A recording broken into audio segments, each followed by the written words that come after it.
2001 2002 കാലഘട്ടത്തിൽ ഞാൻ Alappuzha south police station circle ഇൻസ്പെക്ടറായിട്ട് ഇരിക്കുമ്പോഴാണ് ഞാൻ ആർതർ എന്ന് പറയുന്ന ഫ്രഞ്ച് പൗരനെ കാണുന്നത്. ആർതറിനെ ഞാൻ കണ്ടിട്ടുണ്ട് നേരത്തെ തന്നെ. അദ്ദേഹം ആലപ്പുഴ ടൗണിൽ കൂടെ ഒരു കട്ട്ചേസ് ജീപ്പ് ഓടിച്ച് തെക്ക് വടക്കാൻ്റെ സ്പീഡിൽ ജീപ്പ് ഓടിച്ച് അങ്ങനെ പോകുന്നത് ഞാൻ കണ്ടിട്ടുണ്ട്, ചുമന്ന കട്ട്ചേസ് ജീപ്പിൽ. ചിലപ്പോൾ റോഡ് സൈഡിൽ എവിടെയെങ്കിലും നിർത്തി കടല വാങ്ങിച്ച് കുറിച്ചും ഐസ്ക്രീം നുണഞ്ഞുമൊക്കെ ഇങ്ങനെ റോഡ് സൈഡിൽ നിൽക്കുന്നത് കണ്ടിട്ടുണ്ട്. പക്ഷേ ഇതെല്ലാം ഞാൻ അദ്ദേഹത്തെ ദൂരെ നിന്ന് കണ്ടിട്ടേ ഉള്ളൂ. ആർതറിനെ ഞാൻ നേരിൽ കാണുന്നത് ആലപ്പുഴ KSRTC ബസ് സ്റ്റാൻഡിൽ വെച്ചാണ്. കാണാനുണ്ടായ സാഹചര്യം, അന്ന് ഒരു രാഷ്ട്രീയ പാർട്ടിയുടെ തൊഴിലാളി സംഘടനയുടെ ബന്ധമായിരുന്നു. കേരളത്തിൽ അങ്ങോളവും ഇങ്ങോളവും കടകമ്പോളങ്ങൾ അടഞ്ഞു കിടന്നു, വാഹനങ്ങൾ നിരത്തിലിറങ്ങിയില്ല. ആലപ്പുഴയിലും ആ ഹർത്താലിൻ്റെ പ്രതിഫലനം ഉണ്ടായി. കടകമ്പോളങ്ങൾ അടഞ്ഞു കിടന്നു, റോഡുകൾ ശൂന്യമായി, വാഹനങ്ങൾ ഓടിയില്ല. 2-3 KSRTC ബസ്സുകൾ ഓടിയിരുന്നു. അതെല്ലാം ഈ തൊഴിലാളി സംഘടനയിൽപ്പെട്ടവർ എറിഞ്ഞു തകർത്ത് തിരിച്ച് ഗ്യാരേജിൽ തന്നെ കൊണ്ട് കയറ്റേണ്ടി വന്നു. അങ്ങനെ റോഡും പരിസരവും ടൗണും എല്ലാം ശൂന്യമായി കിടക്കുന്ന ഒരവസരത്തിലാണ് ആർതർ തൻ്റെ കട്ട്ചേസ് ജീപ്പ് ഓടിച്ച് ആലപ്പുഴ KSRTC ബസ് സ്റ്റാൻഡിലേക്ക് വരുന്നത്. അപ്പോൾ ഞാൻ അവിടെ വരാനുണ്ടായ കാരണം, അന്നേരം KSRTC ബസ് സ്റ്റാൻഡ് വരാനുണ്ടായ കാരണം, നമ്മുടെ സായിപ്പിനെ ആരോ കല്ലെറിയുന്നു എന്ന് എനിക്കൊരു ഫോൺ കോൾ വന്നു. അപ്പോൾ അത് നോക്കാൻ വേണ്ടിയാണ്, ഈ ബന്ധുവിനോടനുബന്ധിച്ച് കല്ലേറ് കൊള്ളുന്ന സായിപ്പിനെ കാണാൻ വേണ്ടിയിട്ടാണ് ഞാൻ KSRTC ബസ് സ്റ്റാൻഡിൽ വന്നത്. പക്ഷെ ഞാൻ ബസ് സ്റ്റാൻഡിൽ വരുമ്പോഴത്തേക്ക് കല്ലേറ് സംഭവങ്ങളൊക്കെ നടന്നു കഴിഞ്ഞിരുന്നു. അവിടെ യഥാർത്ഥത്തിൽ നടന്ന് എന്താണെന്ന് വെച്ചാൽ, ആർതർ തൻ്റെ കട്ട്ചേസ് ജീപ്പുമായിട്ട് KSRTC ബസ് സ്റ്റാൻഡിൽ വന്നു. അപ്പോൾ തൊഴിലാളി സംഘടനകളെ ആൾക്കാരെല്ലാം കൂടെ അദ്ദേഹത്തിൻ്റെ ജീപ്പ് വളഞ്ഞു.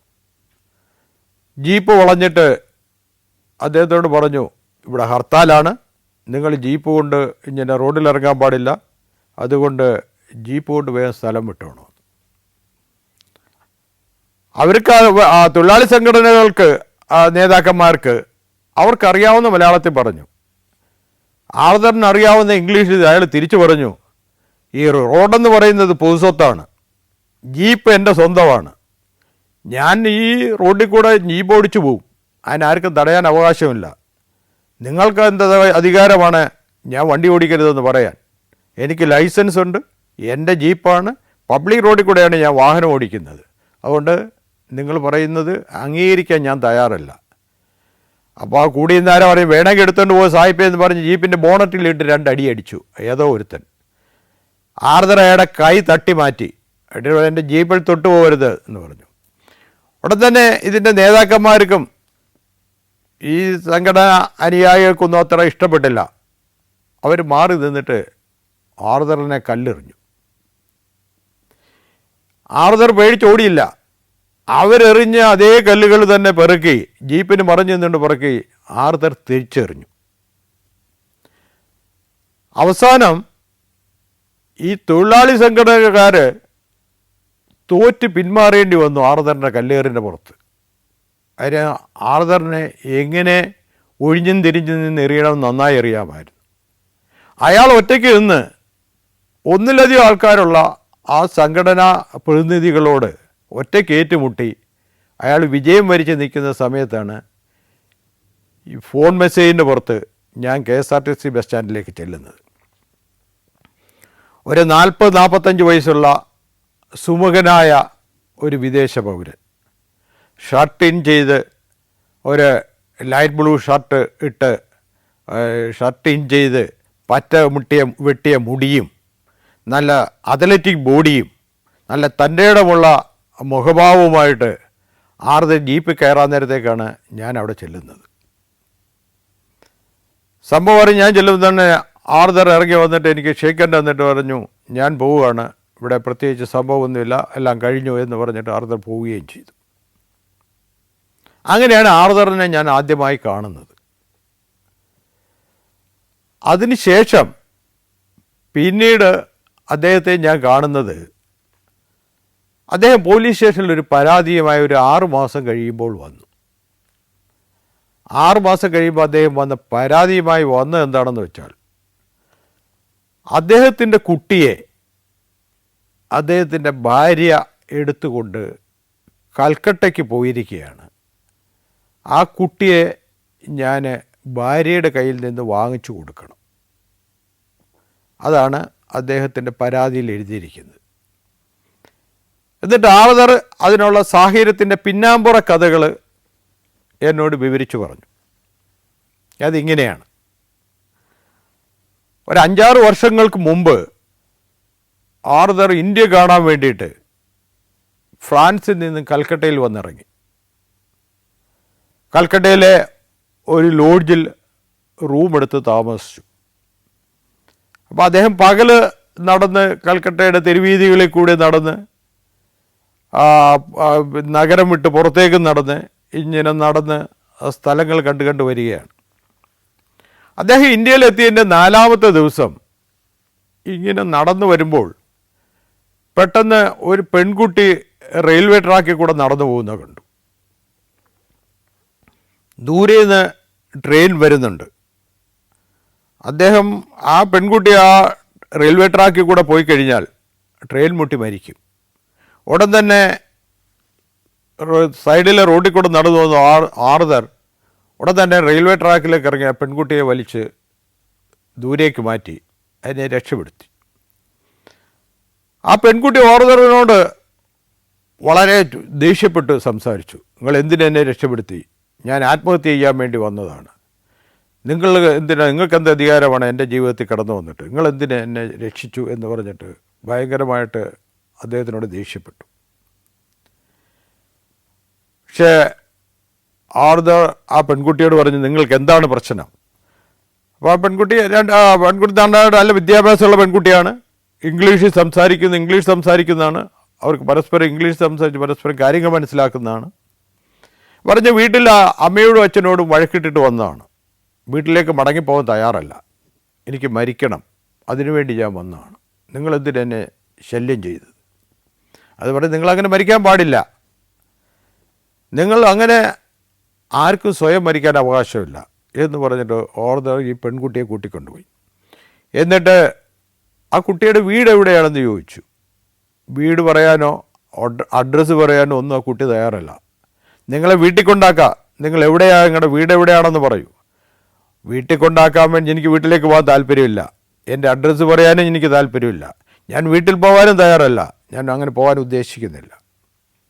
അവസാനം രക്ഷപ്പെടുത്തിയ ആർദർ ഗത്യന്തരമില്ലാത്ത ഒരവസ്ഥയിലെത്തി. അദ്ദേഹത്തിൻ്റെ മുറിയിലേക്ക് ഈ പെൺകുട്ടിയെ കൂട്ടിക്കൊണ്ടുപോയി. അന്ന് രാത്രിയിൽ ആ പെൺകുട്ടി ആർദറിനൊപ്പം അദ്ദേഹത്തിൻ്റെ ലോഡ്ജിലെ മുറിയിൽ താമസിച്ചു.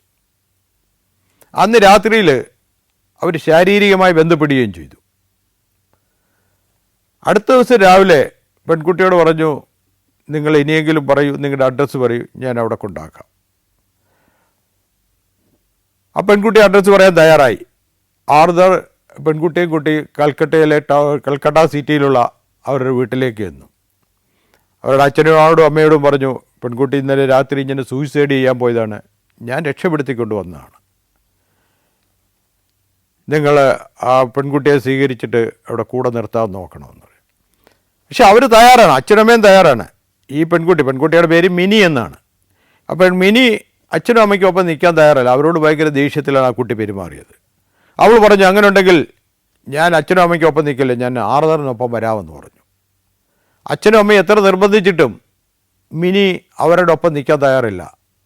മിനി ആർദറിനൊപ്പം അയാളുടെ ലോഡ്ജിലേക്ക് പോയി. പിന്നീടുള്ള ഒരു 5-6 ദിവസങ്ങളും ആർദറിന് കൽക്കട്ടയും ചുറ്റും നടന്ന് കാണുന്നതിന് വേണ്ടി കമ്പനിയായിട്ടുണ്ടായിരുന്നത് പങ്കാളി ഈ മിനിയായിരുന്നു. അവരൊരേ റൂമിൽ ഒരേ കട്ടിലിൽ അങ്ങനെ ഒരു 5-6 ദിവസം പിന്നിട്ടപ്പോൾ ഒടുവിൽ മിനി സമ്മതിച്ചു അച്ഛനും അമ്മയും കാണാൻ പോകാമെന്ന്. അങ്ങനെ വീണ്ടും അച്ഛൻ്റെ അമ്മയുടെയും വീട്ടിലേക്ക് വന്നു. അപ്പോൾ അച്ഛനും അമ്മയോടും സംസാരിച്ചു. ആർദർ പറഞ്ഞു, ഈ പെൺകുട്ടിയെ ഞാൻ വിവാഹം കഴിക്കാൻ തയ്യാറാണ്. അതിനും അച്ഛനും അമ്മയ്ക്കും എതിർപ്പില്ല. കാരണം അവരുടെ കൺട്രോളിൽ ഈ കുട്ടി നിൽക്കില്ല. ഒന്ന് തന്നെയല്ല, ഇതിന് മാനസികമായിട്ടൊരല്പം പ്രശ്നമുള്ള ഒരു കുട്ടി കൂടെയാണ്. അതിനെ വാശി പിടിപ്പിക്കാനും പറ്റില്ല. അപ്പോൾ ആർദർ വിവാഹം കഴിക്കാൻ തയ്യാറാണെന്ന് പറയുമ്പോൾ അച്ഛനും അമ്മയും സമ്മതിക്കുകയായിരുന്നു. ഈ അച്ഛനും അമ്മയും ആലപ്പുഴക്കാരാണ്. ആലപ്പുഴയുള്ള പാതിരപ്പള്ളിയിലാണ് അവരുടെ വീട്. ഒരു 10 ദിവസം കഴിഞ്ഞപ്പോൾ അവർ കേരളത്തിലേക്ക് പോവുകയാണെന്ന് പറഞ്ഞു. അപ്പോൾ മകളും ആർദറും അവർക്കൊപ്പം കേരളത്തിലേക്ക് വന്നു. ആലപ്പുഴയുള്ള പാതിരപ്പള്ളിയിൽ ഈ അച്ഛൻ്റെയും അമ്മയുടെയും വീട്ടിൽ ആർദർ വന്ന് താമസമായി. Alaska, Romania, Austria, Slovakia, Phuket 5 രാജ്യങ്ങളിൽ നിന്നുള്ള അപൂർവ സുന്ദരമായ അനേകം കാഴ്ചകൾ ഫുൾ HDയിലുള്ള ഈ അപൂർവ ദൃശ്യയാത്രാ വിവരണ ശേഖരം സ്വന്തമാക്കാൻ 9995442222 എന്ന നമ്പറിലേക്ക് സഞ്ചാരം എന്ന് SMS ചെയ്യൂ. ആർദർ ഇവരെ ഈ മിനിയെ നിയമപരമായി വിവാഹം കഴിച്ചിട്ടുണ്ടോ എന്നെനിക്ക് കൃത്യമായി അറിയില്ല.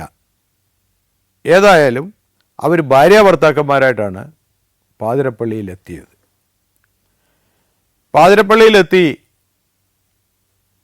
പാതിരപ്പള്ളിയിലെ അമ്മയുടെ അച്ഛൻ്റെ വീട്ടിൽ താമസിച്ചുകൊണ്ട് ആലപ്പുഴ പട്ടണം ചുറ്റി നടന്ന് കണ്ടു. ആലപ്പുഴ പട്ടണം ചുറ്റി നടന്ന് കണ്ടപ്പോൾ ആർദറിന് അവിടുത്തെ കായൽ ഭംഗിയോ കെട്ടുവള്ളങ്ങളോ അവിടുത്തെ ഭക്ഷണത്തിൻ്റെ രുചികളും ഒന്നുമല്ല ആർദറിനെ ആകർഷിച്ചത്. അവിടുത്തെ കയർ ഫാക്ടറികളിലുണ്ടാകുന്ന കയർ ഉൽപ്പന്നങ്ങളും അതിൽ നിന്നുണ്ടാകുന്ന മെച്ചവും ലാഭവും അതാണ് ആർദറിനെ വല്ലാതെ ആകർഷിച്ചത്. അതിനകത്ത് ഒരു ബിസിനസ്സിൻ്റെ ലാഭക്കണ്ണ് ആർദർ കണ്ടെത്തി. കാരണം പ്ലാസ്റ്റിക് ഉൽപ്പന്നങ്ങൾ കത്തിച്ചാൽ എപ്പോഴും അതിൻ്റെ കുറേ അവശിഷ്ടങ്ങൾ ഭൂമിയിലുണ്ടാവും. ഇത് കയറാവുമ്പോൾ കയർ കരിച്ചാൽ കത്തിയാൽ അതിൻ്റെ ചാരമായിട്ട് മണ്ണിൽ ലയിച്ചു ചേരും. അപ്പോൾ ഇത് ഡിസ്പോസ് ചെയ്യാൻ എളുപ്പമായതുകൊണ്ട് ഫ്രാൻസിൽ ഇതിന് നല്ല മാർക്കറ്റ് കിട്ടുമെന്ന് ആർദറിന് തോന്നി. അതുകൊണ്ട് തന്നെ ഒരു കയർ ഫാക്ടറി തുടങ്ങുന്നതിനെക്കുറിച്ചാണ് ആർദർ അപ്പോൾ ചിന്തിച്ചത്. പ്രകൃതി സൗന്ദര്യമോ അല്ലെങ്കിൽ കേരളത്തിൻ്റെ ഭക്ഷണ രുചിയോ ഒന്നും ആയിരുന്നില്ല ആർദറിനെ ആകർഷിച്ചത്. അപ്രാവശ്യം അച്ഛനും അമ്മയും കൽക്കട്ടയ്ക്ക് പോയപ്പം ആർദറും മകളും മിനിയും ഒപ്പം പോവുകയും കൽക്കട്ടയിൽ നിന്ന് ആർദർ തിരിച്ച് ഫ്രാൻസിന് പോവുകയും ചെയ്തു. പക്ഷേ പാതിരപ്പള്ളിയിൽ നിന്ന് പോകുന്നതിന് മുമ്പായിട്ട് ആർദർ മറ്റൊരു കാര്യം ചെയ്തിരുന്നു. ഇവിടെ ഒരു കയർ ഫാക്ടറി തുടങ്ങുന്നതിന് വേണ്ട ചുറ്റുപാടുകൾ ഒപ്പിച്ചു വച്ചിട്ടാണ് അദ്ദേഹം പോയത്. കാര്യം ഫ്രാൻസ് ഒരു ഫ്രഞ്ച് പൗരന് ഇവിടെ വന്നൊരു ബിസിനസ് തുടങ്ങാനുള്ളതിൻ്റെ ബുദ്ധിമുട്ടുകൾ അറിയാവുന്നതുകൊണ്ട് കുര്യൻ എന്ന് പറയുന്ന ഒരു പാർട്ട്ണറെ തേടിപ്പിടിച്ച് അച്ഛൻ്റെയും അമ്മയുടെയും വീടിൻ്റെ അടുക്കൽ നിന്നുള്ള ഒരാളിനെ കണ്ടുപിടിച്ച് അയാളെയും കൂടെ പാർട്ട്ണറാക്കി ഇവിടെ ഒരു കയർ ഫാക്ടറി തുടങ്ങാമെന്നുള്ള ഒരു ധാരണയിലാണ് ആർദറും മിനിയും കുടുംബവും ഇവിടുന്ന് കൽക്കട്ടയ്ക്ക് പോകുന്നത്. കൽക്കട്ടയിൽ നിന്ന് ഫ്രാൻസിൽ പോയ ശേഷം ഏകദേശം 1 മാസം കഴിഞ്ഞപ്പോൾ ആർദർ കൈനിറയെ പണവുമായിട്ടാണ് തിരിച്ച് പാതിരപ്പള്ളിയിലെത്തുന്നത്. അപ്പോഴേക്കും മിനിയും പാതിരപ്പള്ളിയിലെത്തി. അവരൊരു വീട് വാടകയ്ക്കെടുത്ത് പാതിരപ്പള്ളിയിൽ താമസിച്ചുകൊണ്ട് കയർ ഫാക്ടറിയുടെ പ്രവർത്തനം ആരംഭിച്ചു. 2 പാർട്ട്നേഴ്സാണുള്ളത്. ഒന്ന് ആർദർ, മറ്റൊന്ന് കുര്യൻ. ഈ ഫാക്ടറി തുടങ്ങിക്കഴിഞ്ഞതിൻ്റെ പ്രവർത്തനങ്ങളൊക്കെ കണ്ടു കഴിഞ്ഞതിൻ്റെ മെഷീനറിയൊക്കെ ഇറക്കി. ഇപ്പോൾ ചകിരിയുടെ ഉണ്ടാക്കാനും കയറ് പിരിക്കാനും ചവിട്ടുമെത്ത അല്ലെങ്കിൽ കയർ മെത്തകൾ നിർമ്മിക്കാനുമൊക്കെ ഓർദർ പഠിച്ചു. അദ്ദേഹത്തിൻ്റെ തന്നെ മെഷീനറിയിൽ ഇതൊക്കെ ചെയ്യാനുള്ള പര്യാപ്തനായി. ഫാക്ടറി വന്നു കഴിഞ്ഞാൽ ഒരു ഓവറാൾ, അതായത് മുകളിൽ മുതൽ താഴെ വരെ ഒരേ രീതിയിലുള്ള ഒരു വസ്ത്രം ധരിച്ചുകൊണ്ട് ഓർദർ ഇതിൻ്റെ കയർ ഫാക്ടറി വർക്കിന് വേണ്ടിയിട്ട് ഇറങ്ങും. പക്ഷേ കുര്യൻ എന്ന് പറയുന്ന മറ്റേ പാർട്ട്ണർ കറങ്ങുന്ന കസേരയിൽ AC മുറിയിലിരുന്ന് അദ്ദേഹം ബാക്കിയുള്ള അഡ്മിനിസ്ട്രേഷൻ കാര്യങ്ങളും വർക്കിൻ്റെ കാര്യങ്ങളെല്ലാം ഓർഡറും ചെയ്യുന്ന ആ ഒരു രീതിയിൽ ഫാക്ടറി റൺ ചെയ്യുകയാണ്. അങ്ങനെ ഓർഡർ എന്തെങ്കിലുമൊക്കെ മെഷീൻ എന്തെങ്കിലും കേടുവന്നാൽ അദ്ദേഹം തന്നെ റിപ്പയർ ചെയ്യും. ആ മെഷീൻ്റെ ഗ്രീസ് വരളുന്നതോ ദേഹത്ത് ഗ്രീസ് വരളുന്നതോ അഴുക്ക് വരളുന്നതോ ഒന്നും അദ്ദേഹത്തിന് ഒരു വിഷയവുമല്ല. എന്തു വന്നാലും ഫാക്ടറിയിലെ എല്ലാ കാര്യങ്ങളും എല്ലാ പണികളും യാതൊരു മടിയില്ലാതെ ഓർഡർ തന്നെ ചെയ്യും. പക്ഷെ കുര്യൻ അങ്ങനെയല്ല. അദ്ദേഹം തൻ്റെ തേച്ച് ഉടഞ്ഞ ഷർട്ടിന് വിയർപ്പ് പോലും പറ്റാത്ത ഒരു രീതിയിലാണ് അദ്ദേഹത്തിൻ്റെ മറ്റേ പാർട്ട്ണറായ കുര്യൻ്റെ രീതി. ഓർഡറിൻ്റെ കഠിനാധ്വാനം കൊണ്ട് അദ്ദേഹം ഇടയ്ക്കിടയ്ക്ക് ഫ്രാൻസിൽ പോവും. ഇവിടുന്ന് കയർ ഉൽപ്പന്നങ്ങൾ കയറ്റി അയക്കും. ബിസിനസ് നല്ല നിലയിൽ ഫ്ലറിഷ് ചെയ്തു. നല്ല നിലയിൽ ഫ്ലറിഷ് ചെയ്തപ്പോഴാണ് അങ്ങനെ കുടുംബമായിട്ട് സന്തോഷമായിട്ട് കഴിഞ്ഞു വരവേ അദ്ദേഹത്തിനൊരു കുട്ടിയുണ്ടായി. കുട്ടിക്ക് 2 വയസ്സുമായി. ആ സമയത്താണ് മിനിയും ഓർഡറും തമ്മിൽ ഒരു ചെറിയ വഴക്കുണ്ടാകുന്നത്. മിനി ഈ കുട്ടിയെ എടുത്ത് നേരെ കൽക്കട്ടയിലെ അച്ഛനും അമ്മയുടെ അടുത്തേക്ക് പോയി. അപ്പോൾ ഓർഡർ ആവശ്യപ്പെടുന്നത് അദ്ദേഹത്തിന് ആ കുട്ടിയെ മടക്കി കിട്ടണം. കാര്യം മിനി അല്പം മാനസികാസുഖമുള്ള പെൺകുട്ടിയാണ്. ആ സ്ത്രീയുടെ കയ്യിൽ തൻ്റെ കുട്ടി സുരക്ഷിതയല്ല. അതുകൊണ്ട് തനിക്ക് ആ കുട്ടിയെ തിരിച്ചു കിട്ടണം. അതിനു വേണ്ടിയിട്ടാണ് ഓർഡർ ഒരു പരാതിയുമായിട്ടാണ് പോലീസ് സ്റ്റേഷനിൽ വന്നിരിക്കുന്നത്. ഞാൻ പറഞ്ഞു 2 വയസ്സുള്ള കുട്ടിയാണ്, അതെൻ്റെ അമ്മയുടെ കൂടെയാണ് പോയിരിക്കുന്നത്. അമ്മയുടെ കൂടെ പോയ കുട്ടിയെ അങ്ങനെ വാങ്ങിച്ചു തരാൻ പോലീസിന് കഴിയില്ല. അപ്പോൾ അദ്ദേഹം പറഞ്ഞതുപോലെ എനിക്കെൻ്റെ കുട്ടിയെ കിട്ടിയേ പറ്റൂ.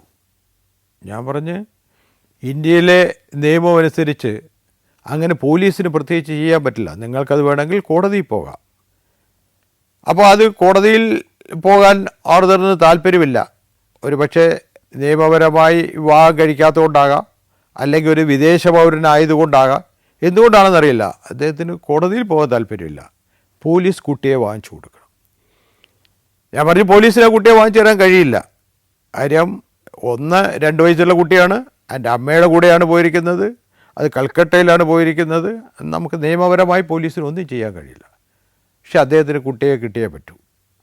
അദ്ദേഹത്തിന് എന്നോട് വല്ലാത്ത മുഷിച്ചിൽ തോന്നി കുട്ടിയെ വാങ്ങിച്ചു കൊടുക്കാതെ. അദ്ദേഹം പറഞ്ഞു ഞാൻ നോക്കട്ടെ, എംബസി വഴി ഞാൻ വാങ്ങിക്കാൻ പറ്റുമെന്ന് നോക്കട്ടെ. അപ്പോൾ എന്നോട് ചോദിച്ചു എംബസിക്ക് ഒരു ലെറ്റർ തരാമോ എന്ന് ചോദിച്ചു. ഞാൻ പറഞ്ഞു കഴിയില്ല, എംബസിക്ക് ഒരു ലെറ്റർ തരാൻ പോലീസിന് അധികാരമില്ല. എന്ത് പറഞ്ഞിട്ട് ലെറ്റർ തരാനാണ്? അദ്ദേഹം പറഞ്ഞു ശരി, ഞാൻ കുട്ടിയെ കിട്ടുപോയെന്ന് ഞാൻ നോക്കട്ടെ എന്ന് പറഞ്ഞിട്ട് ഓർഡർ അവിടെ നിന്ന് ഇറങ്ങിപ്പോയി. അദ്ദേഹം പോയി ഏകദേശം 1 മാസം കഴിഞ്ഞപ്പോൾ ഒരു ദിവസം അദ്ദേഹം കുട്ടിയുമായിട്ട് പോലീസ് സ്റ്റേഷൻ വന്നു. ഞാൻ ചോദിച്ചു നിങ്ങളുടെ കുട്ടിയെ കിട്ടിയോ? കുട്ടിയെ കിട്ടി. ഞാൻ ചോദിച്ചു എങ്ങനെ സാധിച്ചെടുത്തു? അത് ഞാൻ ഫ്രഞ്ച് എംബസി പരാതി കൊടുത്തു. ഫ്രഞ്ച് എംബസി ഇടപെട്ടിട്ട് എൻ്റെ കുട്ടിയെ വാങ്ങിച്ചു തന്നു. അത് എങ്ങനെയാണ് സാധിച്ചതെന്ന് എനിക്കറിയില്ല. ഏതായാലും അദ്ദേഹം ഒരു 2 വയസ്സുള്ള ഒരു പെൺകുട്ടിയായിട്ടാണ്, അദ്ദേഹത്തിൻ്റെ കുട്ടിയായിട്ടാണ് അദ്ദേഹം പോലീസ് സ്റ്റേഷൻ വന്നത്. ഇതാണ് ഞാൻ 2ാമത് ഓർഡറിനെ കാണുന്ന സന്ദർഭം. ഇനി ഞാൻ ഓർഡറിനെ കാണുന്നത് 3ാമതൊരു സന്ദർഭത്തിൽ അദ്ദേഹം പോലീസ് സ്റ്റേഷൻ വരുമ്പോൾ. ആ സംഭവം ഇങ്ങനെയാണ്. ഓർഡർ കയർ ഫാക്ടറി നന്നായി നടത്തി വരികയാണ്. പിരിവിനായിട്ട് ഈ തൊഴിലാളി യൂണിയൻ്റെ കുറച്ച് ആൾക്കാർ ചെന്നു. അപ്പോൾ ആ ചെന്ന ആൾക്കാർ പറഞ്ഞു ഇങ്ങനെ സംഭാവനയ്ക്ക് വന്നാണ് ഞങ്ങളുടെ തൊഴിലാളി സംഘടനയാണ്, ഞങ്ങൾക്ക് പൈസ തരണം, സംഭാവനയായിട്ട് നല്ലൊരു തുക തരണമെന്ന് പറഞ്ഞു. ഓർഡർ പറഞ്ഞു നടക്കത്തില്ല, ഞാൻ പൈസ തരില്ല, ഞാനൊരു തൊഴിലാളിയാണ്, എൻ്റെ ഫാക്ടറി ഞാനാണ് അധ്വാനിക്കുന്നത്, എൻ്റെ ഉൽപ്പന്നം ഞാൻ ഉണ്ടാക്കുന്ന ഉൽപ്പന്നമാണ് ഞാനൊരു തൊഴിലാളിയാണ്, ഞാൻ പിന്നെ എന്തിനാണ് നിങ്ങൾക്ക് പൈസ തരുന്നത്? അത് പറഞ്ഞിട്ട് കാര്യമില്ല, നിങ്ങൾ ഞങ്ങളുടെ ഫണ്ടിലേക്ക് സംഭാവന തരണം. ഒരു പക്ഷേ നേരത്തെ ഞാൻ പറഞ്ഞ KSRTC സംഭവത്തിൻ്റെയൊക്കെ ചുരുക്ക് ഒരു പക്ഷേ ഈ തൊഴിലാളി നേതാക്കന്മാർക്ക് മനസ്സിലുണ്ടായിരുന്നിരിക്കാം, എന്താണെന്നറിയില്ല. ഏതായാലും അവർ സംഭാവന ചോദിച്ചു, ഓർഡർ തരില്ല എന്ന് കർക്കശമായി പറയുകയും ചെയ്തു. പക്ഷേ അവർക്ക് സംഭാവന കിട്ടിയേ പറ്റുമെന്ന് അവരും വാശി പിടിച്ചു. അങ്ങോട്ടും ഇങ്ങോട്ടും വാക്കുതർക്കമായി. അവസാനം മേശപ്പുറത്തിരുന്ന എന്തോ ഒരു സാധനം കൈകൊണ്ട് തട്ടി ഈ തൊഴിലാളി നേതാക്കന്മാർ താഴെയിട്ടു. അപ്പോൾ തന്നെ ഓർഡറിൻ്റെ ഭാവം മാറി. അദ്ദേഹം ഈ ചെന്ന 4 നേതാക്കന്മാരിൽ 2 നേതാക്കന്മാരെ 2 കക്ഷത്തിലായിട്ട് ഇറുക്കി പിടിച്ചു. തൊഴിലാളികളുടെ ചൂഷണം ചെയ്ത് ദുർമേധസ്സും കുടവയറുമൊക്കെ വെച്ചിരിക്കുന്ന 2 നേതാക്കന്മാർ 2 കക്ഷത്തിലും കിടന്ന്, ഓർഡറിൻ്റെ 2 കക്ഷത്തിലും കിടന്ന് പിടയുകയാണ്. മറ്റ് 2 പേർക്ക് നോക്കി നിൽക്കാനേ കഴിയുന്നുള്ളൂ. അങ്ങോട്ട് ഓർഡറിൻ്റെ അടുത്തോട്ട് അടുക്കാൻ ഭയം അവരെ അനുവദിച്ചില്ല. ഉടൻ തന്നെ ഇവർ 2 പേരും കണ്ണുമുഴച്ച് ഇങ്ങനെ കൈകാലിട്ടടിക്കുന്ന കണ്ട് അതിൽ ഒരാൾ അവിടെ കിടന്ന ഒരു ഇരുമ്പോടി എടുത്ത് ഓർഡറിൻ്റെ തലയ്ക്ക് ഒരടി കൊടുത്തു. ഉടൻ തന്നെ ഓർഡർ 2 കൈയും വിടുകയും ഈ പിരിവിന് ചെന്ന് 2 നേതാക്കന്മാരും ആ കൂടെ ഉണ്ടായിരുന്ന 2 പേരും 4 പേരും അവിടുന്ന് പോവുകയും ചെയ്തു. അവർ പോകുമ്പോൾ ഓർഡറിൻ്റെ പാസ്പോർട്ട്, ഫ്രഞ്ച് പാസ്പോർട്ട് ആ മേശപ്പുറത്ത് ഇരിപ്പുണ്ടായിരുന്നു. അതുകൂടെ എടുത്തുകൊണ്ടാണ് അവർ പോയത്. ഓർഡർ അവിടുന്ന് ഒറ്റയ്ക്ക് എഴുന്നേറ്റ് തൻ്റെ ജീപ്പ് എടുത്ത് ഏതോ ഹോസ്പിറ്റലിൽ പോയി തലയ്ക്ക് സ്റ്റിച്ച്, തന്നെത്താനെ ജീപ്പ് ഓടിച്ചുകൊണ്ട് പോയി തലയ്ക്ക് സ്റ്റിച്ചുമൊക്കെ ഇട്ട് മുറിവൊക്കെ ബാൻഡേജ് ചെയ്ത് അതിന് ശേഷമാണ് പോലീസ് സ്റ്റേഷനിൽ വരുന്നത്. പോലീസ് സ്റ്റേഷനിൽ വരുന്ന ഇപ്പോൾ തന്നിരിക്കുന്ന പരാതി അനുസരിച്ച് അദ്ദേഹത്തിൻ്റെ ഫ്രഞ്ച് പാസ്പോർട്ട് മുറി കയറി എടുത്തുകൊണ്ട് പോയി അതിന് ആ പാസ്പോർട്ട് വാങ്ങിച്ചു കിട്ടണം. ഞാൻ പറഞ്ഞ് നിങ്ങളുടെ മുറിയിൽ അതിക്രമിച്ച് കടന്നതിനും നിങ്ങളുടെ തലയ്ക്ക് അഴിച്ച് പരിക്ക് പറ്റിച്ചതിനും ഞാനൊരു കേസെടുക്കാം, നിങ്ങളൊരു മൊഴി തന്നാൽ മതി, നമ്മൾക്ക് അവരുടെ പേരിൽ നടപടിയെടുക്കാമെന്ന് പറഞ്ഞു. പക്ഷേ ഓർഡറിന് അങ്ങനൊരു കേസെടുക്കാൻ താല്പര്യമില്ല. അങ്ങനെ കോടതിയും കേസുമായിട്ട് നടക്കാൻ അദ്ദേഹം ഇഷ്ടപ്പെടുന്നില്ല.